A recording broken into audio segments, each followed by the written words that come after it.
Oke, Bismillah, Assalamualaikum warahmatullahi wabarakatuh. Perkenalkan, nama saya Muhammad Darista. Saya merupakan mahasiswa pasca sarjana Universitas Halu Oleo, program studi agribisnis.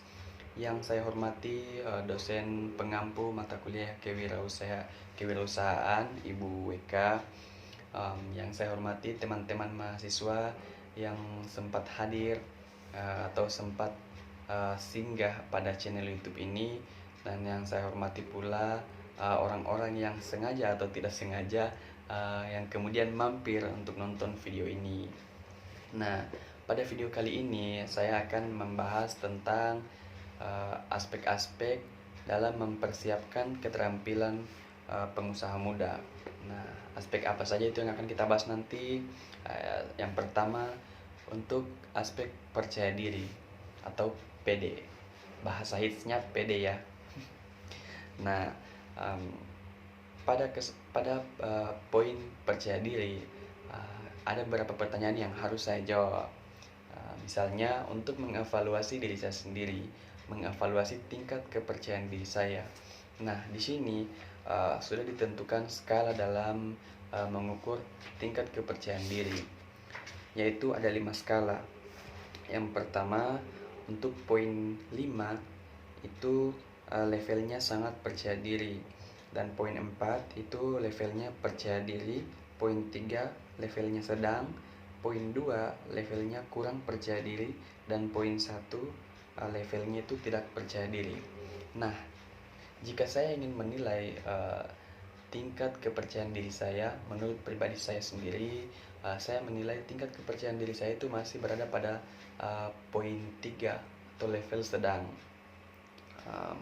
Karena saya dalam ingin melakukan sesuatu itu memang belum sepenuhnya optimal dalam hal kepercayaan diri. Beberapa hal-hal yang membuat saya tidak optimal atau tidak merasa percaya diri yang optimal itu, misalnya karena dalam melakukan sesuatu saya belum mempersiapkannya secara maksimal, atau dalam melakukan sesuatu secara tiba-tiba atau spontan. Nah, hal tersebut sebenarnya yang mengurangi tingkat kepercayaan diri saya dalam melakukan sesuatu.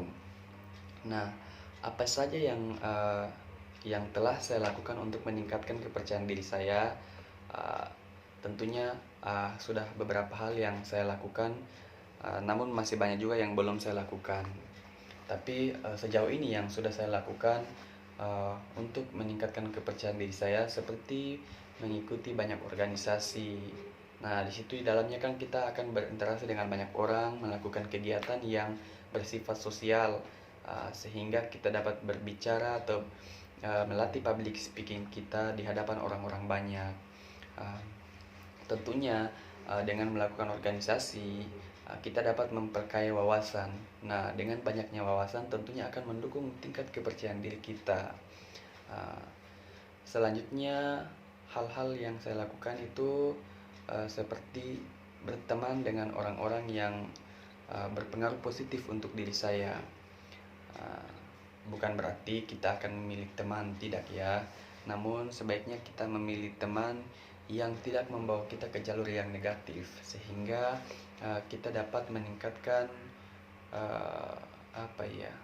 kapasitas diri kita sendiri dengan banyak belajar pada orang-orang yang memiliki tingkat atau kemampuan yang lebih baik dari diri kita. Namun satu hal yang harus kita tanamkan pada diri kita, itu jangan pernah membandingkan diri kita dengan orang lain. Misalnya kita mempunyai teman sebaya yang seumuran dengan kita, namun dia telah memiliki wawasan yang luas, sehingga kita merasa minder untuk berteman dengan orang tersebut. Nah, hal tersebut tentunya akan berpengaruh negatif pada mental kita, di mana kita akan merasa down dan menambah rasa kurang tidak percaya diri kita. Seperti itu. Kedepannya tentu saya akan melakukan upaya-upaya yang semaksimal mungkin untuk terus meningkatkan percaya diri saya, di mana saya akan terus menambah wawasan, bergerak dalam bidang sosial, terus berteman dengan banyak orang yang telah memiliki wawasan tinggi, yang uh, yang tentunya berdampak positif untuk diri saya. Nah, seperti itu. Sebenarnya kita membahas tentang percaya diri. Apa sih manfaat dari percaya diri itu sendiri? Manfaat percaya diri itu sangat besar, terutama untuk karir atau kesuksesan kita. Jika kita tidak percaya diri atau kurang percaya diri, maka itu akan menjadi hambatan dalam melakukan segala sesuatu atau aktivitas. Nah, sebagai makhluk sosial, tentunya kita akan melakukan aktivitas uh, yang akan disaksikan oleh banyak orang.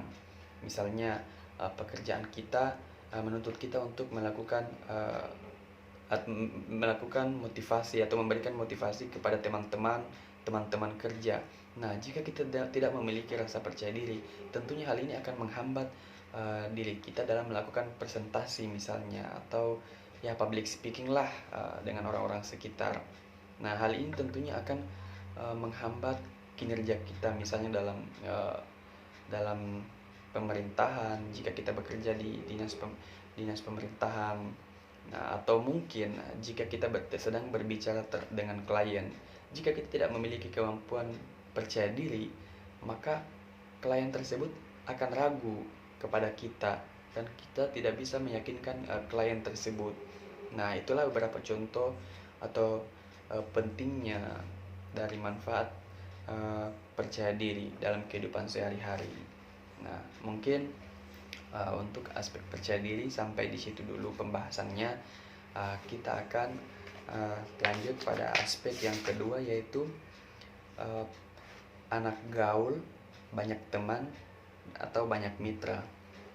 Nah, untuk pada aspek ini saya akan melakukan evaluasi lagi, di mana tingkat evaluasinya tadi sudah sama seperti tingkat mengukur kepercayaan diri, yaitu ada 5 skala.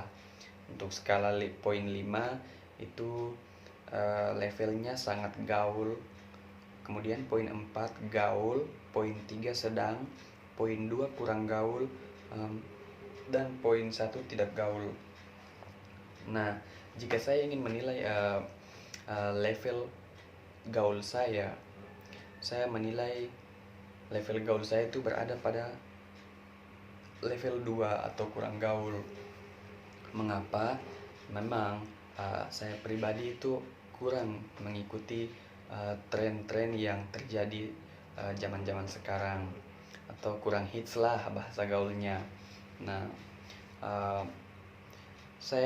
mengapa hal ini terjadi? Karena untuk mindset berpikir saya, jika hal-hal tersebut tidak terlalu berpengaruh positif untuk kehidupan saya, atau sejatinya bukan merupakan kebutuhan, maka saya kurang tertarik untuk melakukan atau mengikuti tren-tren tersebut. Nah, misalnya contoh-contoh kecilnya seperti jujur saja saya kurang suka dengan keramaian, misalnya seperti nonton konser atau nongki ke tempat-tempat hits seperti itu. Saya kurang mengikutinya, bahkan ini merupakan kekurangan juga buat saya. Saya itu untuk main Instagram saja, main TikTok, pokoknya aplikasi atau media-media sosial yang hits sekarang itu saya kurang mengikutinya atau kurang menggunakannya. Instagram saja saya tidak aktif, di TikTok pun begitu, saya kurang aktif. Nah, itu kalau untuk bicara anak gaul, memang saya masih level 2 lah, atau kurang gaul. Namun kalau berbicara banyak teman atau banyak mitra, kalau untuk berbicara banyak teman dulu, saya sebenarnya punya banyak teman. Nah, karena memang pribadi saya itu orangnya friendly atau terbuka kepada orang lain, orang-orang baru. Ketika saya bertemu orang baru, saya tidak sungkan untuk ngajak ngobrol, ngajak kenalan, kemudian minta nomor agar bisa lebih akrab ke depannya. Artinya pertemuannya tidak hanya sekali, tapi nanti pertemuannya bisa terulang kembali jika kita mengambil kontak seseorang tersebut.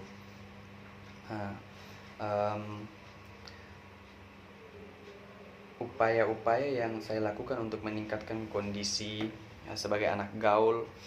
Yang pertama tentunya saya harus mengubah mindset saya untuk berpikir bahwasanya sesuatu itu atau anak gaul itu merupakan hal yang penting.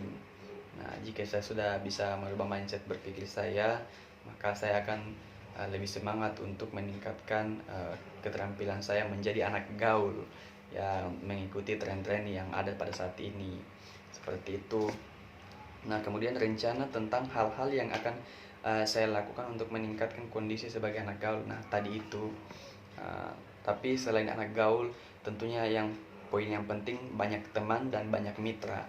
Nah, kedepannya saya akan terus menambah teman atau mencari relasi lah yang dapat menunjang atau bermanfaat untuk kehidupan saya ke depannya. Misalnya di dunia kerja, dengan banyaknya mitra atau banyak teman, kita lebih membuka banyak peluang atau banyak rezeki untuk di dunia kerja ke depannya. Nah, mungkin itu saja yang dapat kita bahas pada video kali ini mengenai mempersiapkan keterampilan pengusaha muda pada aspek percaya diri dan aspek anak gaul. Nah, kesimpulannya untuk aspek percaya diri dan anak gaul, saya masih kurang atau dikatakan sedanglah untuk aspek kedua aspek ini. Jadi kedepannya saya akan terus memperbaiki diri, menambah wawasan dan mencari lingkungan-lingkungan baru, tantangan-tantangan baru yang harus saya coba untuk meningkatkan kapasitas diri. Mungkin sekian dulu obrolan kita atau pembahasan kita pada video kali ini. Lebih dan kurangnya mohon dimaafkan. Billahi taufik wal hidayah. Wassalamualaikum warahmatullahi wabarakatuh.